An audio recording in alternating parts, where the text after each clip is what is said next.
성경 말씀 보겠습니다. 에베소서 6장 1절입니다. 신약 성경 에베소서 6장 1절 말씀.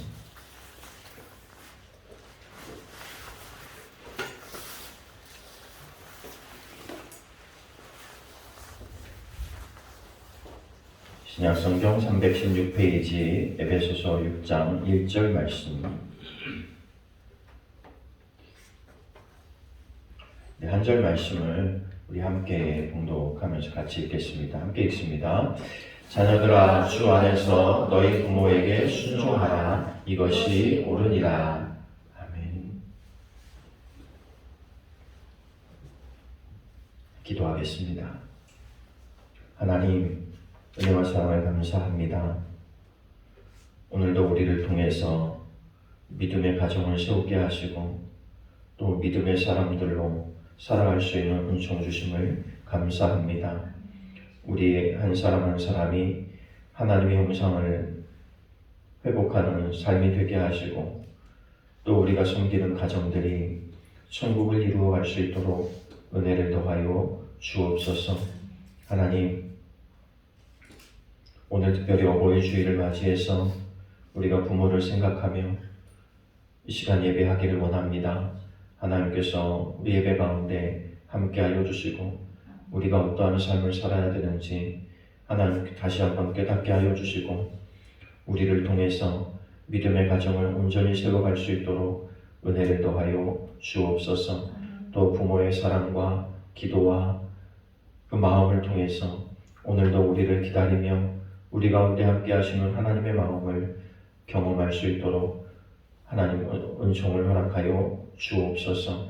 이 시간 우리가 말씀 가운데 나아갑니다. 말씀을 통하여 깨닫는 은혜가 우리 가운데 있어질 수 있도록 하나님 도와주옵소서. 함께 하시길 원하며 예수님의 이름으로 기도하옵나이다. 아멘. 우리 함께 선포합니다. 잘 되고 있습니다. 잘 되고 있습니다. 더 잘 될 것입니다. 더 잘 될 것입니다. 기도하면 됩니다. 기도하면 됩니다. 믿으면 됩니다. 믿으면 됩니다. 예배하면 기적이 일어납니다. 예배하면 기적이 일어납니다. 그런 은혜가 저와 여러분 가운데 또 여러분 가정 가운데 함께 있게 되기를 간절히 축복합니다. 효도라는 말은 이 효라는 말을 많이 쓰기는 하지만 사실은 우리가 특별한 날 효도해야지라고 마음을 먹기는 하는데 이게 평상시 때는 잘 되지 않는 경우가 참 많죠. 평상시 때는 내 편한 대로 살다가 어느 특별한 날이 되면 갑자기 효도하려고 하니까 이게 잘 안 되는 거죠. 선물 하나가 효도의 전부인 것처럼 또 꽃 한 송이 사다 드리면 그것이 효도의 전부인 것처럼 그냥 우리가 형식적인 것에서 보여지는 것에서 그칠 때가 참 많지 않나 이런 생각을 합니다. 오늘은 우리가 본문을 에베소서 6장 1절을 읽었지만 우리가 함께 나눌 이야기는 창세기 9장에 등장하는 이야기입니다. 창세기 9장에 어떤 이야기가 나오냐면 이 땅에 대홍수가 있었죠. 그리고 그 홍수가 끝나고 나서 그 가운데서 건짐을 받은 노아의 가정에 관한 이야기가 창세기 9장에 나옵니다. 40일간의 폭풍 같은 비가 쏟아지고 나서 또 그들이 피할 길을 찾을 수도 없었죠. 그들이 어디 머물게 될지도 몰랐고 어떤 삶이 그들에게 펼쳐질지도 아마 그들은 몰랐을 거예요. 그냥 당장 비가 오고 세상이 잠기는 그 위험 가운데서 건짐받는 믿음은 있지만 한편으로는 그 배가 물 위를 떠돌고 있을 때 얼마나 불안하고 또 염려하고 걱정했을까 이런 생각이 들어요. 그들의 홍수 때가 끝나서 그들의 배가 아라랏산에 머물게 됐죠. 그리고 그곳에서 그들은 새로운 삶을 시작하는 거예요. 이제 세상이 모두 멸하고 세상에 있는 사람이라고 해봐야 자기들밖에 안 남은 그런 삶이라는 건 그들도 여전히 알았을 거죠. 그곳에서 동물들을 다 내보내고 자기들은 땅을 일구고 농사를 지었는데 포도 농사를 지었다. 성경이 이렇게 얘기해요. 포도 농사를 짓고 나니까 자연스럽게 그들이 포도주를 생산하게 됐겠죠. 그리고 노아는 우리가 잘 알고 있는 것처럼 술에 취해서 실수를 저지르고 맙니다. 여기서 우리는 가정의 모습을 발견할 수 있어요. 어떤 부모가 돼야 되고 어떤 자녀가 돼야 되는가를 이 한 편의 이야기에서 우리 가운데 잘 보여주고 있는 사건이 바로 이 창세기 9장에 나타난 사건이라고 볼 수 있습니다. 그럼 문제는 부모는 어찌됐든 간에 자녀에게 본이 돼야 되죠. 자녀에게 내가 어떤 모습으로 비춰지는가를 늘 염두에 두고 사실은 살 필요가 있어요. 부모가 됐다는 건 내 자녀에게 내가 무엇인가를 물려줘야 되거든요. 그럼 뭔가 내가 어떤 모습을 과연 우리 자녀들은 기억할까? 내 자녀들은 내가 이 세상에 없을 때 나를 어떤 부모로 기억할까? 지금 내 자녀들은 세상에 나가서 우리 부모를 어떤 부모라고 소개하고 있을까? 이런 것에 대한 고민이 우리 가운데 좀 필요해요. 그래야 내가 어떤 모습으로 살아야 될지도 사실 결정이 되거든요. 어떤 목사님이 성도 집에 전화를 했대요. 근데 이제 아이가 전화를 받더래요. 그래서 나 교회 목사님인데 아버지 좀 바꿔줄래? 그랬더니 이 아이가 이렇게 소리치는 거예요. 아빠, 목사야. 목사가 전화 왔어. 여러분, 여기에서도 우리가 우스갯소리로 지나갈 수도 있지만 생각해보면 그 아버지가 목사님을 목사님이라고 부르지 않고 목사라고 불렀겠죠. 그죠? 그러면서 늘 그냥 편안하게 하대하는 그 습성이 그 아이도 그냥 우리는 목사님이라고 부를 필요도 없이 그냥 목사라고 부르면 되는 것처럼 그렇게 했다는 거죠. 또 어느 날 목사님은 신방을 갔는데 아이가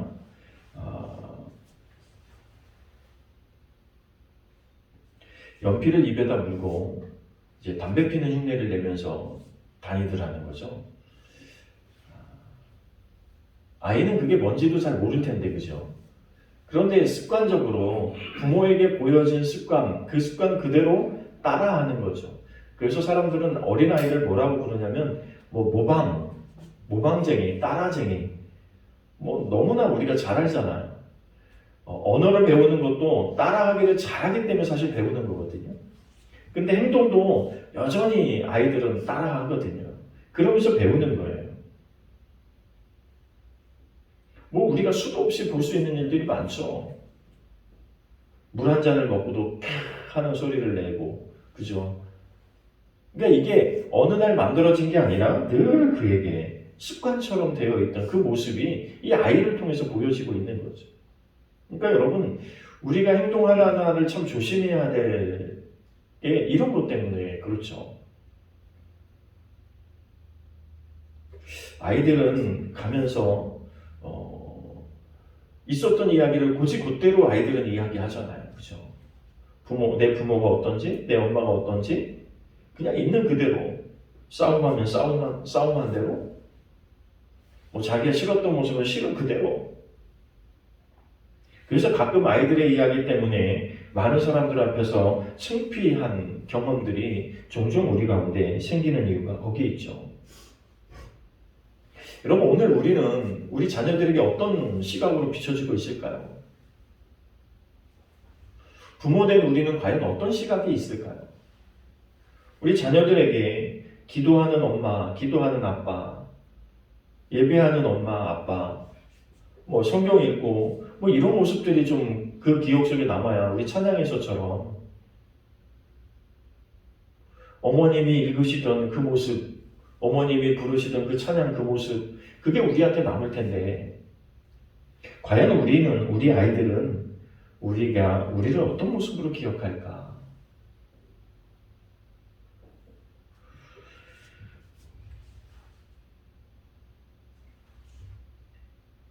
노아는 사실은 자녀들에게 있어서 좀 절제된 모습이 있어야 되는데 사실 그 어려움을 겪고 나니까, 그리고 나서 추수를 하고 나니까, 그리고 나서 정말 고대하던 포도주가 생기니까, 이 신선한 포도주가 생기니까 얼마나 기뻤겠어요. 그리고 그는 얼마나 행복했을까요? 하나님께서 우리를 구원해 주셨고, 우리의 가정을 살려주셨고, 농사를 지었더니 농사도 잘 됐고, 거기서 포도주를 얻고 있으니, 여러분, 포도주를 얻었다는 얘기는 포도 농사만 잘 됐다는 의미보다는 그가 먹고 사는 일이 사실은 많이 해결될 만큼 농사들이 다 잘 됐다는 걸 의미하는 거거든요. 그러니까 여유 있게 포도주 한 잔 즐기면서 취할 수 있는 여유를 얻은 거죠. 만약에 여러분 먹고 살기 힘들고 밭에 나가서 뭔가 소출이 하나도 없고 그냥 포도주만 있었다면 아마 이렇게 흥겹게 취하진 않았을 거예요. 성경의 문명을 보면 노아는 굉장히 행복에 젖어서 취했던 모습을 볼 수 있어요. 행복한 건 좋은데, 즐거운 건 좋은데, 자녀들 앞에서 우리가 보여줘야 될 절제된 모습의 한계는 반드시 있어야 된다는 거죠. 노아는 취한 나머지 그걸 잊어버린 거예요. 그 한계를 넘어버린 거죠. 절제된 모습을 보이지 못하고 자기의 흐트러진 모습 그대로를 그냥 노출해버린 거예요. 뭐 세상에 사람들이 없으니까 눈치 볼 것도 없었겠죠. 그런데 사실은 오늘날 시대도 똑같지만 요즘은 다른 사람의 눈치보다는 자녀들의 눈치를 더 많이 봐야 되는 세대에 우리는 살고 있잖아요. 그죠? 노아가 우리에게 주는 교훈은 우리가 자녀들의 눈치를 보는 부정적인 부분에서 눈치를 보고 산다 뭐 이런 의미는 아니고 우리가 어느 정도는 자녀들에게 내가 어떻게 비춰지는지에 대한 생각 정도는 하고 살 필요가 있다는 걸 보여주는 거예요. 나는 내가 편하니까, 나는 내가 해오던 삶이니까, 나는 이게 좋으니까 그냥 그대로 보여줘서는 우리 아이들의 미래도 여전히 똑같다는 거예요. 예화로 말씀드린 것처럼 그냥 술 취해 있는 부모, 그냥 담배 피는 부모, 그냥 아무 데나 가서 막말하는 부모, 남들을 막 험담하고 남들에 대해서 뭐 하대하는 이런 막 사는 사람들의 삶이 자기 때에서 끝나는 게 아니라 결국 그게 어디로 가냐면 자녀들 때로 간다는 거예요. 그게 그대로 모방되어지는 거예요. 그러니 여러분 우리가 사는 게 참 어렵지 않겠어요. 부모로 산다는 게 굉장히 어려운 부분이잖아요. 내 자녀 앞에서 내 마음대로 할 수 있다고 생각하는 게 이게 사실은 더 문제인 것 같습니다. 나를 가장 가까이서 지켜보는 자녀들의 그 비춰질 모습을 생각하면서 우리가 하나하나를 좀 불필요한 부분은 좀 고쳐나가고 살아갈 필요가 분명히 있다는 거죠. 이게 왜 중요하냐면요. 아브라함의 믿음을 통해서 이삭은 100배의 결실을 하고 갑부가 되고 세상에 큰 권력을 가지는 축복의 주인공이 됐는데 여러분 오늘 노아의 가정을 통해서는 어떻게 됐나 여러분 뒷이야기를 아시잖아요. 잘못한 건 아버지인데 그죠? 분명히 잘못한 건 아버지인데 그 자녀들의 행동 때문에 아버지가 어떤 자녀는 축복을 하고 어떤 자녀는 저주를 해요. 그런데 그게 중요한 게 아니고 그 말한 대로 그의 일생이 됐다는 거예요. 이게 참 심각한 문제예요. 잘못은 노아가 저지른 게 분명하죠. 그죠? 우리가 봐도 객관적으로 봐도 노아가 일단 잘못했어요. 그런 빌미를 안 주면 되죠. 그런데 그런 빌미를 주어놓고 또 그것 때문에 자녀를 저주하기도 하고 축복하는 자리에 서게 된다는 거. 이게 참 안타까운 거죠. 여러분 때로는 우리가 잘못한 것 때문에 우리의 자녀들이 공경에 처하는 일들이 생길 수 있다는 거예요. 오늘 내가 기도하고 믿음의 생활을 제대로 살지 않으면 그것 때문에 우리의 자녀들이 하나님을 모르는 것처럼 살아갈 수도 있다는 거예요. 오늘 나의 선택이 참 중요한 거예요. 내가 어떻게 보여주고 내가 어떤 삶을 살 것인가. 우리의 부모님이 어떤 모습으로 살았는가 생각해보면 그 부모님의 모습이 나에게 남아있는 것을 우리는 종종 발견하면서 깜짝 놀라죠. 이것을 이래서 핏줄을 못 속였는다.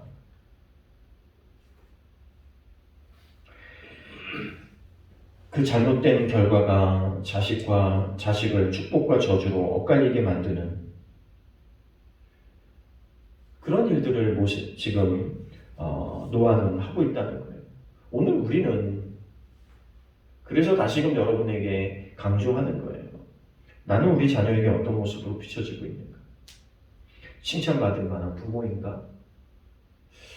우리 자녀는 나를 뭐라고 말하고 있을까?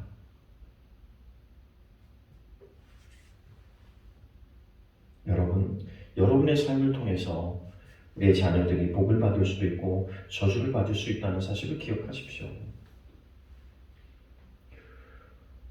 그 믿음을 통해서 천대가 복을 받기도 하고 우리의 삶을 통해서 3, 4대가 저주를 받을 수 있다는 게 또 신명기의 이야기잖아요.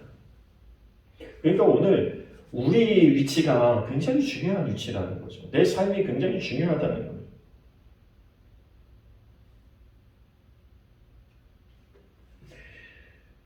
나는 어떤 부모인가? 나는 어떤 부모가 될 것인가? 나는 어떤 부모로 기억되기를 원하는가? 우리가 다시 한번 생각해 보기를 바라고요. 두 번째는 그럼에도 불구하고 사실은 자녀는 부모를 공경하는 것이 마땅하죠. 그 부모가 돈이 많아서 권력을 가져서 뭐 이래서 잘하는 건 누구나 할 수 있는 일 아닙니까? 우리 부모가 권력이 있어서 돈이 있어서 우리 부모가 할 수 있는 능력이 많아가지고 내가 그 부모에게 잘하는 건 누구나 다 해요.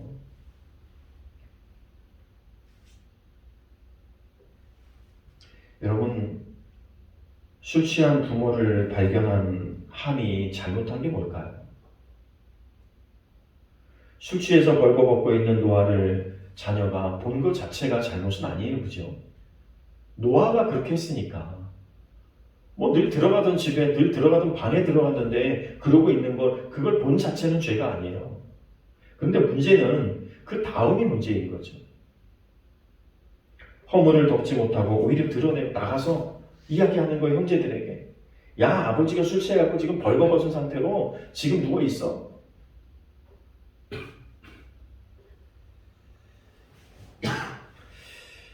성경은 우리에게 이렇게 경고합니다. 신명기 27장 16절에 보니까 부모를 경휼히 여기는 자는 저주를 받을 것이요 모든 백성은 아멘 할지니라. 여기 동의하라는 거예요. 부모를 경휼히 여기는 자는 저주를 받을 것이다. 근데 이 이야기를 듣고 함의 이야기를 듣고 셈과 야벳의 행동은 좀 달라요. 그 이야기를 들어서 요즘 같으면 야 그래? 뉴스거리죠? 신나는 거리죠? 뭐 건수 잡았죠? 그리고 막 들어가서 아 역시 우리 아버지도 뭐 별일 수 없네 막 이랬을 거예요. 근데 셈과 야벳은 전혀 달라요. 뒷걸음질 쳐서 가가지고 겉옷으로 아버지 하체를 가려주는 거예요.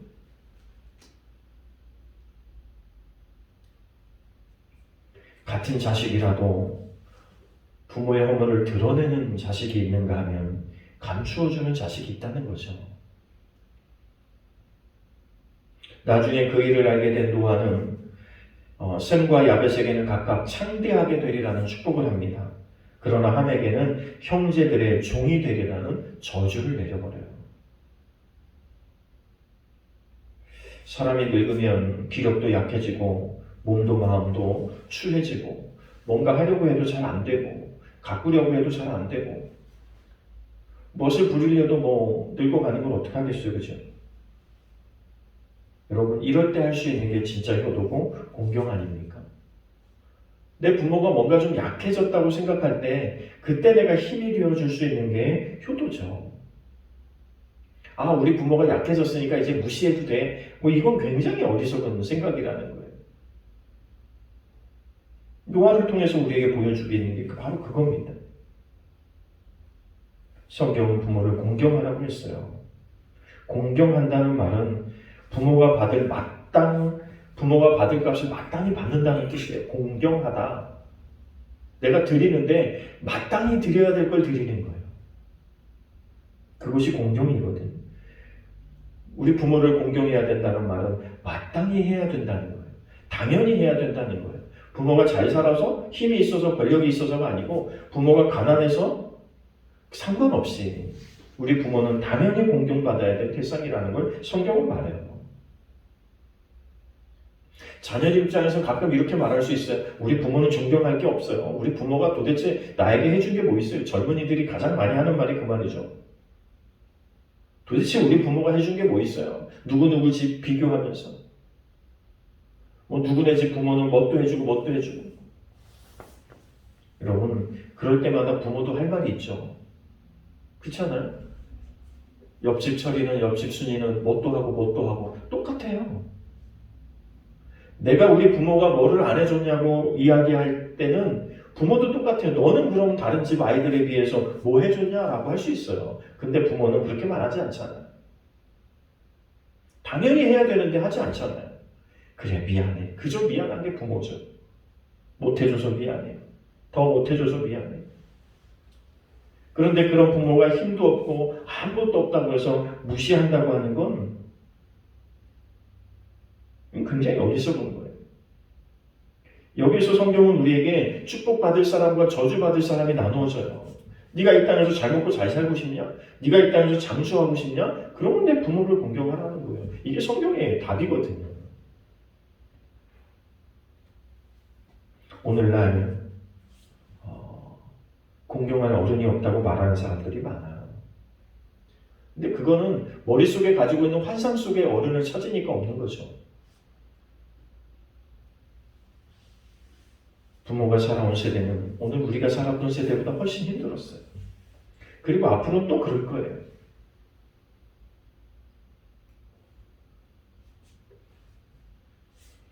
그 어려운 시절 나를 애쓰고 눈물로 수고해서 길러줬다면 그것만으로 얼마나 행복한 대상이에요. 그죠?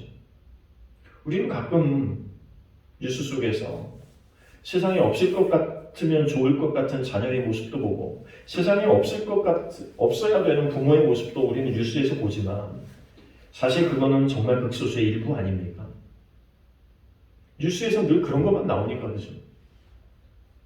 그런데 대부분의 99%의 부모, 99%의 자녀들은 그렇게 살지 않아요. 그죠?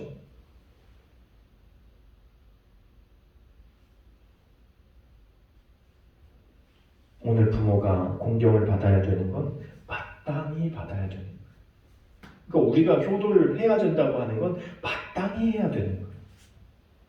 우리 부모가 어때서 하고 어때서 안 하고 이거는 소용없어요. 하나님이 내 부모를 공경하라고 했으면 하는 거예요.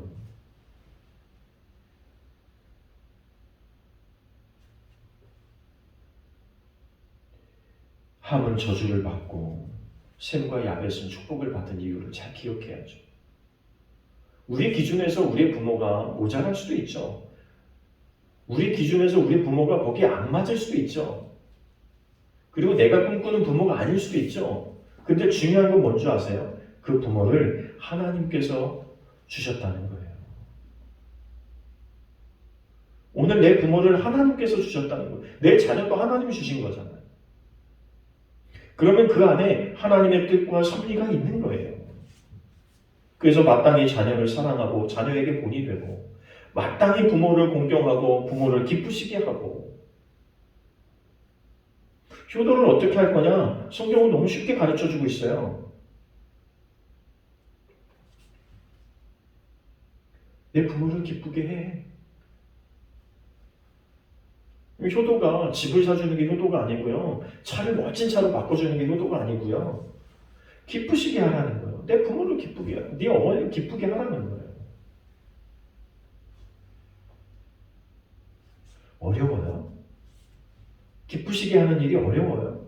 우리의 생각 속에는 우리의 부모가 돈을 많이 가져다 주면 행복할 것 같으세요? 웃을 것 같으세요?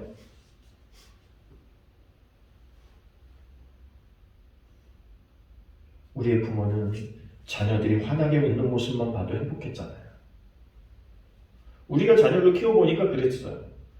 그럼 우리 부모도 똑같지 않을까? 내가 환하게 웃어드리면 내가 엄마 앞에서 아빠 앞에서 환하게 웃어주고 기뻐하면 그게 좋은 거예요. 근데 우리는 늘 저 먼 데 있는 효도를 생각해요. 나한테 상관없는 이 산 속에 있는 여러분, 이산 속에 있는 부모, 이산 속에 있는 자녀는 존재하지 않아요. 어차피 지금 엄마, 아빠, 지금 부모가 내 부모고 지금 내 자녀가 내 자녀인 거죠. 여기서 하나님의 뜻과 섭리를 이루어가는 게 필요하지 않겠습니까? 나는 자녀에게 좋은 모습을 보여주기 위해서 효도해야 되는 거죠. 그래서 부모에게 잘해야 되는 거죠, 일단.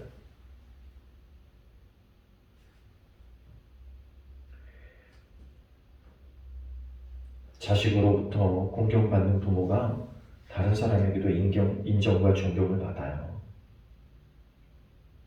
우리가 우리의 부모를 무시하면 다른 사람들도 볼 때 그래 오죽하면 엄마 자녀들이 저렇게 무시할까? 그럼 다른 사람들이 볼 때도 무시 대상이 되는 거예요. 자녀도 똑같아요. 내가 내 자녀를 무시하면 다른 애들도 여전히 우리 자녀를 귀하게 여기지 않아요. 똑같지 않습니까?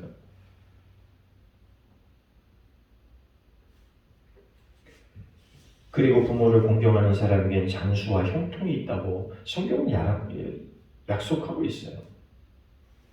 3절에 있잖아요. 이로써 내가 잘되고 땅에서 장수하리라. 이거 약속이거든요. 내 부모와 어미를 공경하라. 이것이 약속 있는 첫 계명이에요. 하나님이 약속으로 주신 첫 계명이라는 거예요.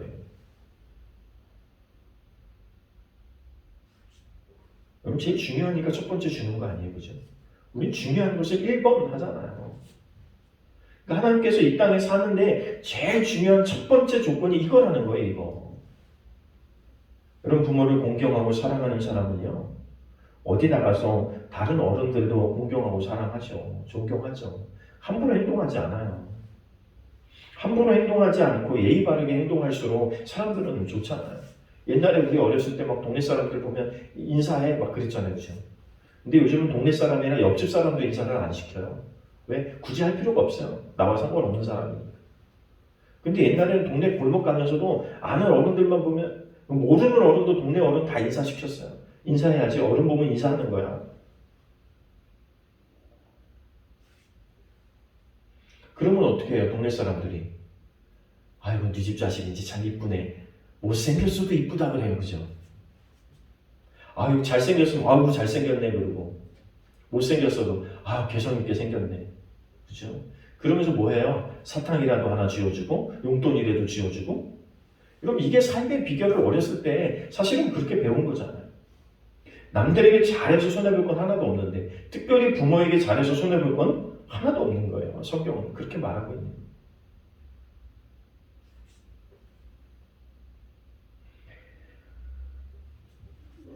성경에 나타난 효자들이 있죠. 창세기에 보면 요셉이 그 부모를 얼마나 생각하는지가 나오죠.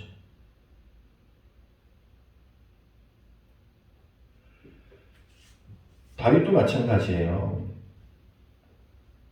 늘 부모와 함께 있기를 원했던 그 다윗의 모습이 사무엘상 22장에 나오고요. 솔로몬도 마찬가지예요. 그 모친을 위해서 자리를 베풀고 자기 우편에 앉게 하고 최고로 모셨다는 거예요. 우편에 앉게 했다는 건 최고로 모셨다는 거예요. 그런 기사가 열왕기상 2장에 나와요. 여러분, 최고 좋은 건 부모. 요즘은 그렇지 않지만 사실은 그게 맞다는 거예요. 좋은 게 생기면 부모는 뭔가 생기면 자녀에게 주고 싶어서 조금이라도 하나라도 더 주고 싶어서. 근데 자식들은 그렇지 않을 때가 참 많아요, 그죠? 근데 자식된 우리도 마찬가지여야 된다는 거예요. 좋은 것이 생기고 괜찮은 것이 생기면 부모 생각이 나야 돼요, 머릿속에서.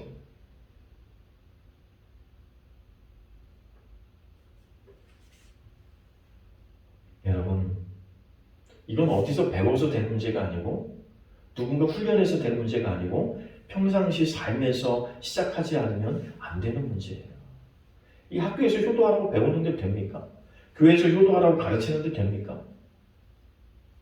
내가 살면서 먼저 효도하는 모습, 부모를 위해서 기도하는 모습, 이것이 자동적으로 유전되어지고 자동적으로 또 모방되어지고 그 모습 속에서 자녀들도 잘 되고 부모도 잘 되고, 이게 가장 우리가 꿈꾸는 이상적 가정 아닙니까? 오늘 나부터 시작해야 됩니다. 나부터 어떤 부모가 될 것인지를 생각하고요. 나부터 어떤 자녀가 될 것인지를 생각하고요. 그 자리에서 우리가 최선을 다할 때, 자그마한 현장 하나하나에서 최선을 다할 때, 우리는 부모가 뭘 하면 기뻐하는지 다 알아요. 그죠? 우리 부모님이 어떤 때 웃는지 잘 알아요. 어린아이가요, 처음에 태어나서 아기 때는 무조건 배고파도 울고, 뭐 기저귀 갈아다가 울고밖에 없잖아요. 근데 조금 크면 어떻게 하는 줄 아세요? 여러분 키워보셨잖아요. 조금 크면 그냥 그 앞에서 웃고 재롱 떨어요. 왜? 자기가 원하는 걸 얻어낼 수 있는 방법이 부모를 웃게 만든다는 걸 은연중에 아는 거예요. 뗐을 때보다 훨씬 효과적이라는 걸 은연중에 알면 계속 방긋방긋 웃는 거죠. 웃으면서 얘기해요. 엄마 웃으면서 적어주세요. 그 웃음 때문에 그걸 못 이기고 줬던 부모의 마음, 우리가 하나님을 그렇게 섬겨야 되고 하나님을 그렇게 기쁘시게 웃게 만드는 게 영적인 효도일 것이고, 육체적인 부모를 웃게 만들어 드릴 수 있는 게 그게 효도고, 그럼 우리 자녀들도요 똑같이 우리를 웃게 만들기 위해서 노력해요.